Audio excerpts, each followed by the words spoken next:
ability that you have in this country is endless. I just think that a lot of coaches are focusing on winning games at under 10, under 11, under 12, and I think it should be more about the development of the young players. I mean, personally, the message we like to give is it's all about development. It doesn't matter if you win an under 11 game or under 12 game, and the focus should be on the child's enjoyment of the game.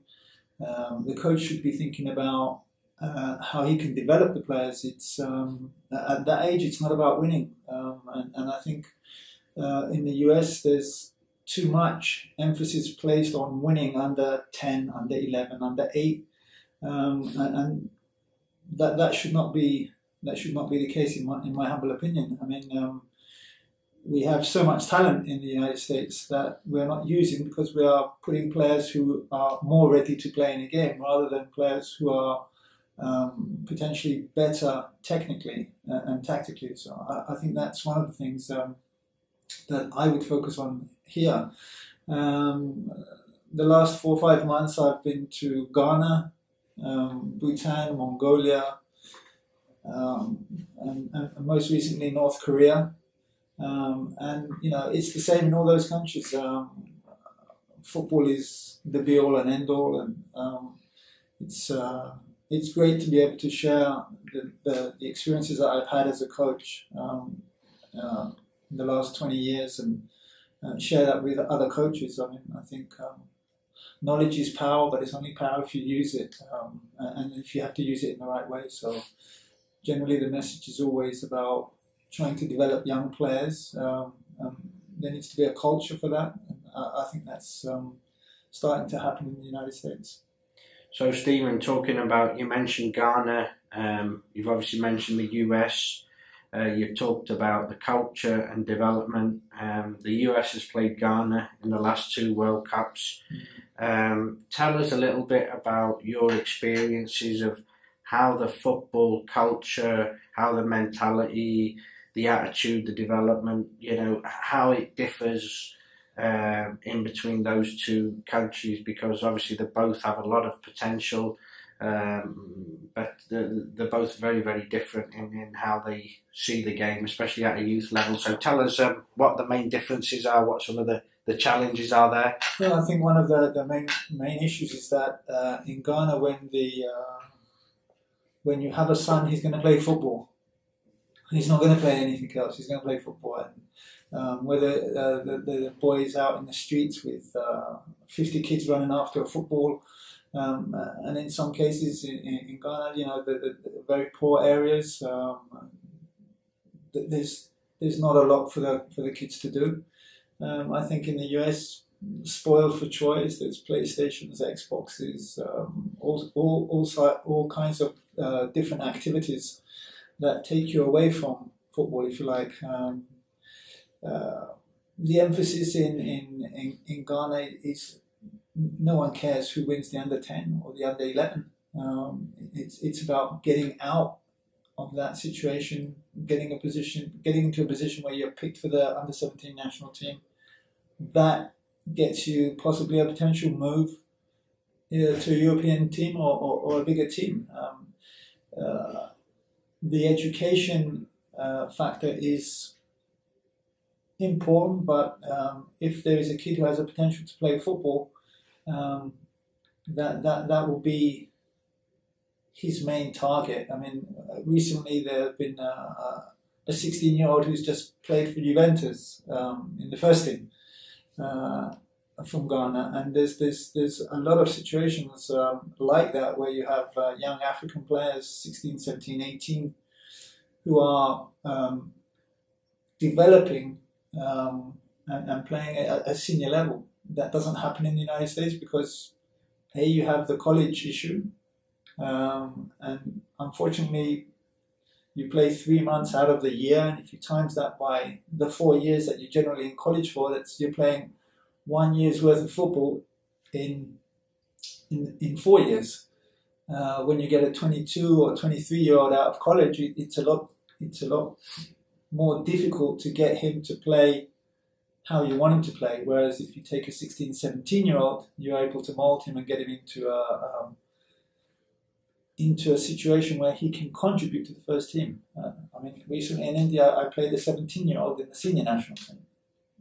That wouldn't be possible if we hadn't been developing for the last 2 or 3 years. And since you've been the head coach, you've had 2 stints as the head coach back in 2002 to 2005. What are some of the differences that, you know, or some of the challenges that you were faced with then, and how they maybe differ to now? And secondly, since you've been the head coach, what are some of the things you've done to get the football back on track in India? Well, if I start with the 2002 stint, we had 3 years there, and we had players like Ventura, Climax Lawrence, Ranidhi Singh, Abhishek Yadav, and a very good group of players. We managed to win the LG Cup. There were more leaders 10 years ago, I would say. There were more people that, you know, you could rely on to get things done. And I think now, maybe because of society where we tend to spoil the kids that much more, help them more than we were perhaps helping them in the past. The big difference I think now is with the emergence of the Indian Super League, or the ISL. It has brought Indian football to the forefront, with the star players that are coming. I mean, Diego Forlan is there, Janan Arisa is there, Florin Maluda is there.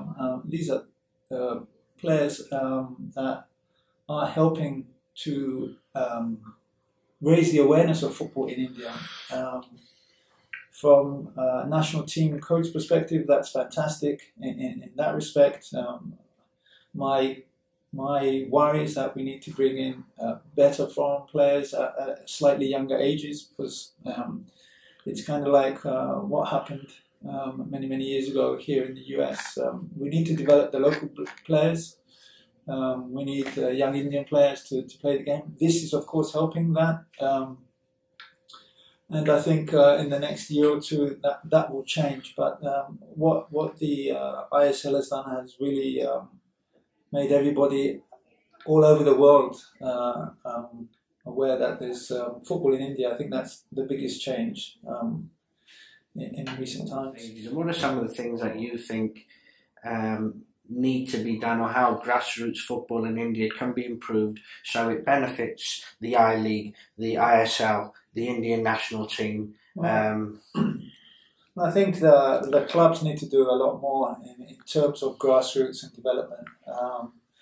You know, you can't expect the National Association to be doing grassroots programs throughout the year, and for every club, the clubs need to get on board with that philosophy, and that's starting to happen in India. They've started their first under-15 national league this year, which is good, and that was open to all academies and all clubs that passed the criteria. So that's a good step, but I think you have to go further, and you really have to focus on the coaches at youth level. I think if the coaches are thinking about winning games and putting bigger players in at the expense of younger players who are not ready. I mean, there are no bad players under the age of 12, in my opinion.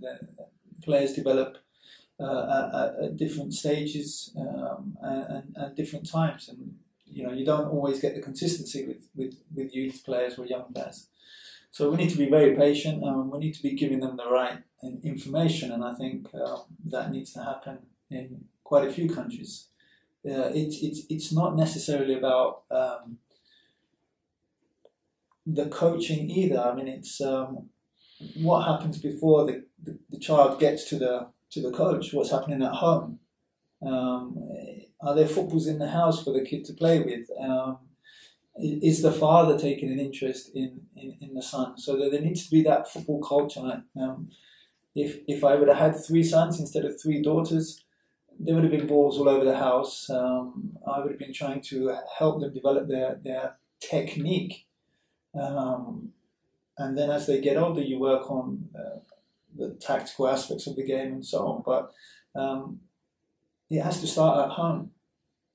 Football starts at home. It's not throw the kid into an academy, pay $500 a month, and hope that something happens at 12 or 13 or 14. And even if you send the child to an academy at 6, what's he being taught?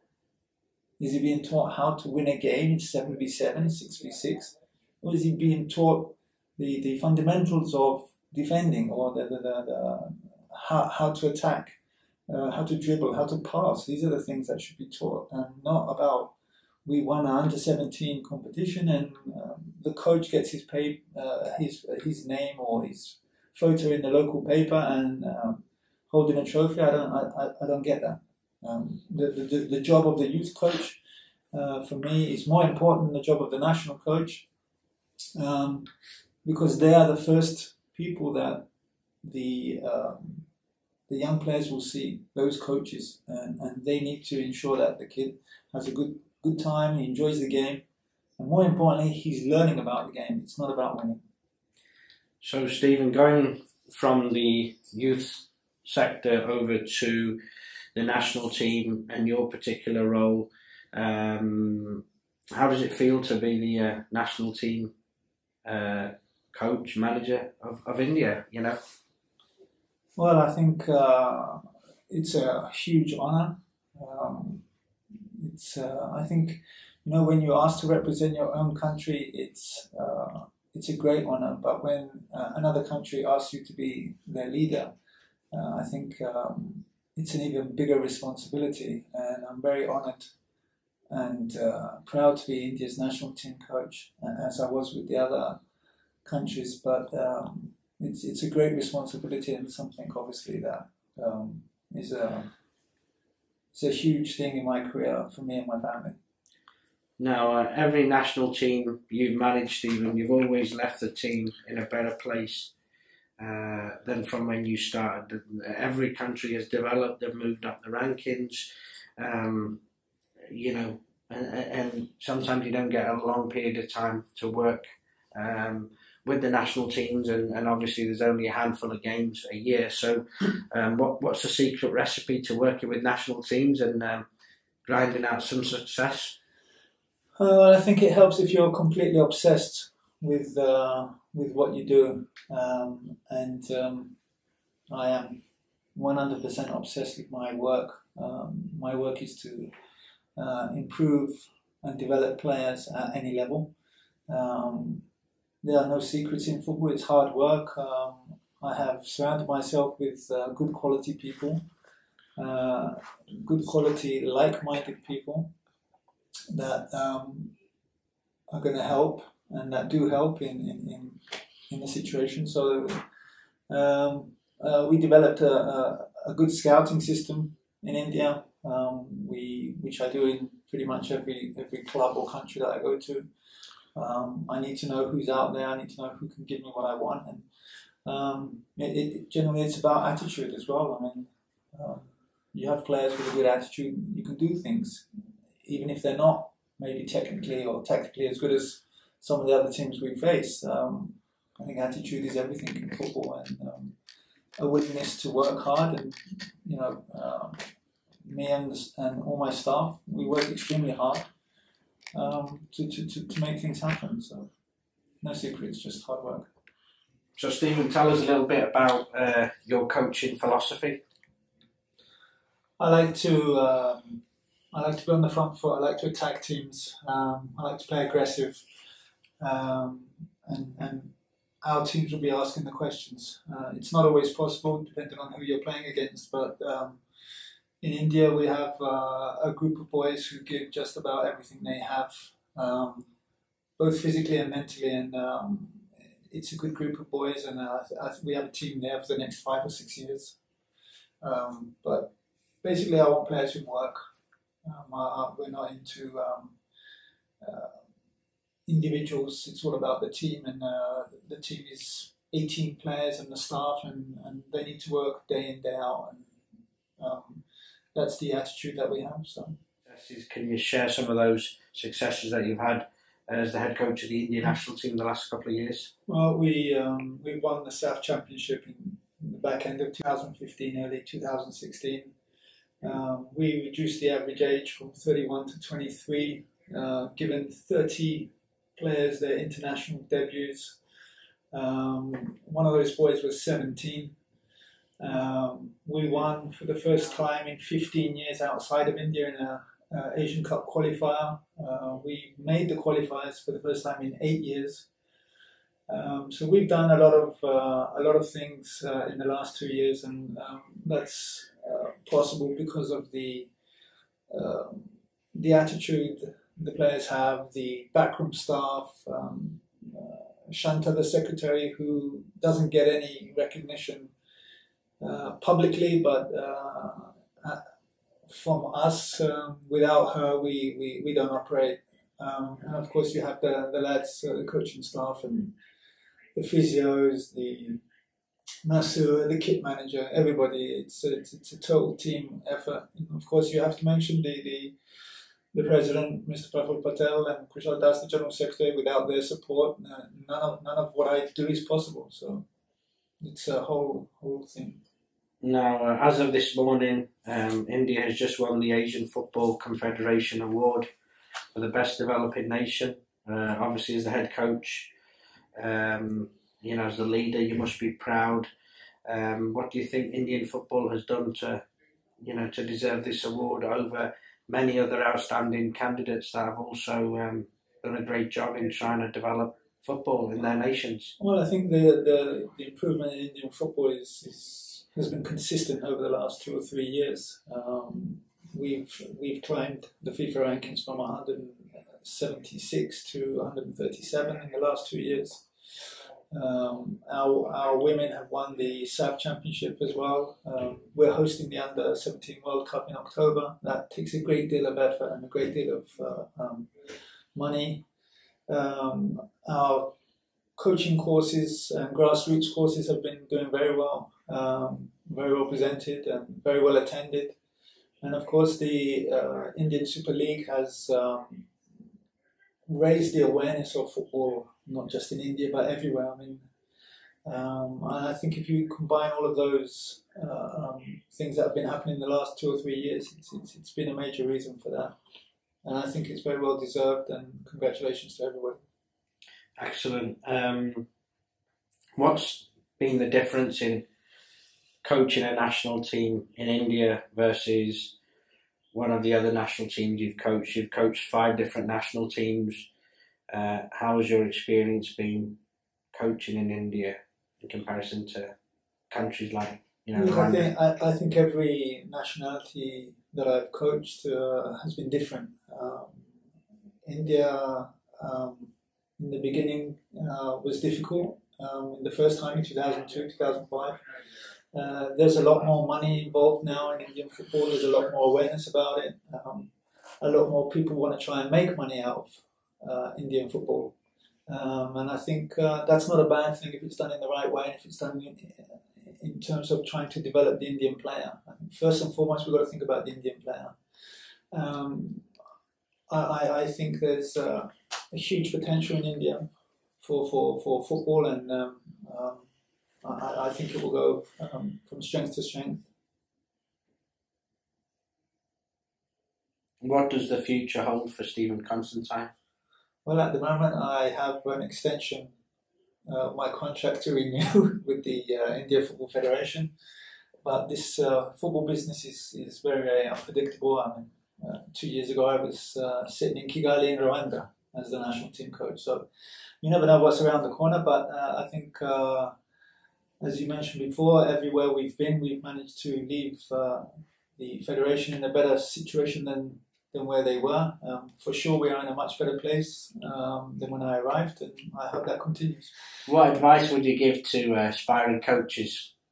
They've got to be obsessed with what they do, and they've got to be prepared to make sacrifices. And I would say both professionally but especially personal sacrifices. I think if you're not prepared to go the extra mile to do your job, then you will never succeed. how can Indian football continue to develop and progress and someday be, a big power in world football? What does Indian football need to do? I think they have finally started to realise that we need one calendar, one league. It looks like the I-League and the ISL will merge in the beginning of 2018. And then we need to really focus on developing the young Indian players, because there's a lot of talent now. And I think that will be a continuation of what has already begun. What's your favourite Indian food? Chicken tikka masala.